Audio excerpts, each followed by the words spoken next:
everyone.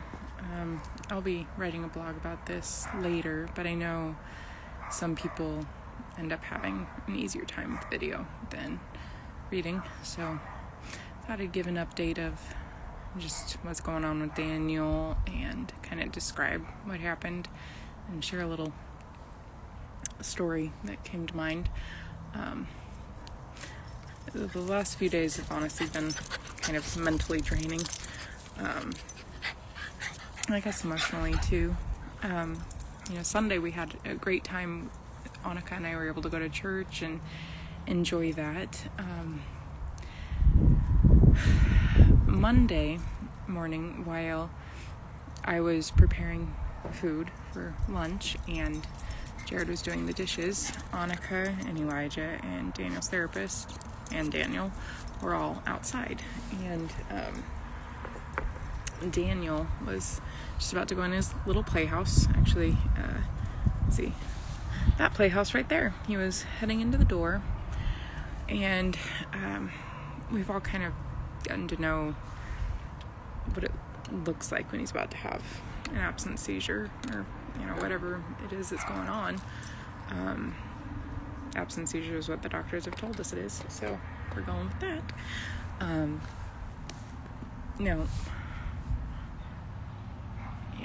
He had gone and was walking towards that door, and he suddenly grabs his arm and holds it in front of him, like in front of his chest, and he turns around and he starts saying, "What's wrong, Daniel? What's wrong?" And we're pretty sure he wasn't asking what was wrong.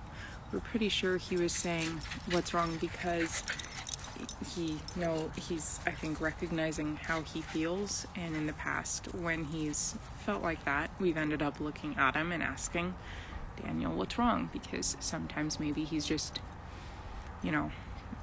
sometimes we ask him that and then he just smiles and looks fine again. Other times that's when he gets that glazed look and has an absence seizure. So he turns, he's holding his wrist and chest, arms crossed in front of his chest, and starts turning towards Annika, asking Daniel what's wrong, and starts walking towards her. Annika and Daniel's therapist both got over to him quickly because they recognized something was not right, and when they got up to him, he collapsed onto Annika and into his therapist's arms. His therapist said that not only had he lost the color in his face, but his legs were white too. Like, all the color just left him. And she said when she picked him up to carry him inside, she thought he'd passed out because he went so completely limp. And she's been with us for a couple of years now. She's been with us for a couple of years now, and she's observed a number of these seizures, and she's been there for, I think, 3 of the scariest ones, and she said this one was by far the scariest one. She's seen that one and the one where he said "help me" first and passed out in my arms. So they are progressively getting worse.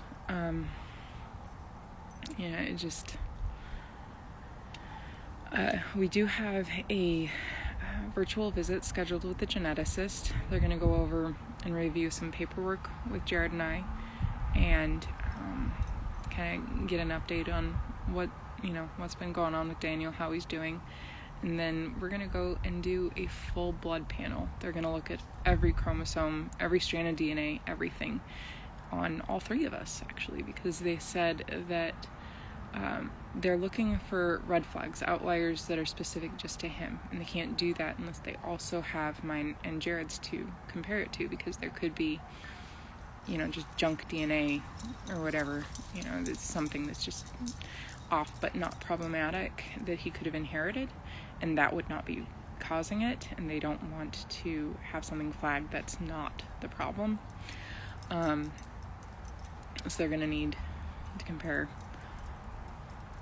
with all 3 of us. So that's one thing we've got going on. We're waiting on a call back from the neurologist to see if she's going to be okay with a virtual visit, or if she's going to really just need a physical visit. She also wants to do another EEG. So that's that. still in the waiting game for that, but we at least have some things lined up. But I also want to share just something that came to mind the other day. We got the new grill, and I'm really loving it. Today, I think, is the first day I haven't used it since we got it. Saturday, we barbecued. Sunday, we barbecued. Monday, we barbecued. Tuesday, I even made my tacos and cilantro rice on the grill. So we've really, really been enjoying it. But Monday, one of the things that stood out was, I was trying to, or you know what, it was Sunday. It was Sunday night. I was trying to make turkey burgers, and I was semi-distracted because I was also listening to the Chautauqua, but I kept going, man, this cooked so fast yesterday, and these are turkey burgers. This should not be taking this long. But it was an hour, and the turkey was still, it was, what is that? And I had the burners on, I had it, to the right temperature, but what was going on was the wind kept coming in the vent, and there's no way to close that, and I didn't realize what was going on. And it's like, it brought that verse to mind from Revelation, don't be lukewarm, be hot or be cold, but don't be lukewarm. And that's what my meat was being, was lukewarm, and I'm not going to eat that, yuck, and that, yeah, I'm definitely going to spew that out of my mouth if that comes anywhere near. Disgusting. And so, and then we're like, oh, the wind is coming and blowing, so we had to reposition the grill to get the fire lit again under it. And that's, I think, so often in our Christian walk we can think we're fine because we lit our fire, we're just sitting on it, but we don't realize the distractions and the life that comes in to just blow that out and kind of fan it out, and we don't realize when we need to readjust and reposition ourselves and get that fire going again. So I thought that was a great picture to realize we don't want to be lukewarm. We sure don't want to ingest anything lukewarm. So just my thought for the day, reposition if you need to get the fire going again. And I'm just going to enjoy the rest of the color in the sky. I decided, after it's with Daniel, it really has been, it's been mentally draining. And so today I decided, I'm going to come out, I'm going to watch the sunset, and I'm going to have some hot chocolate. So that's what I've done. And now I'm going to finish this off and go inside, and then I'll write the blog for those who prefer to read.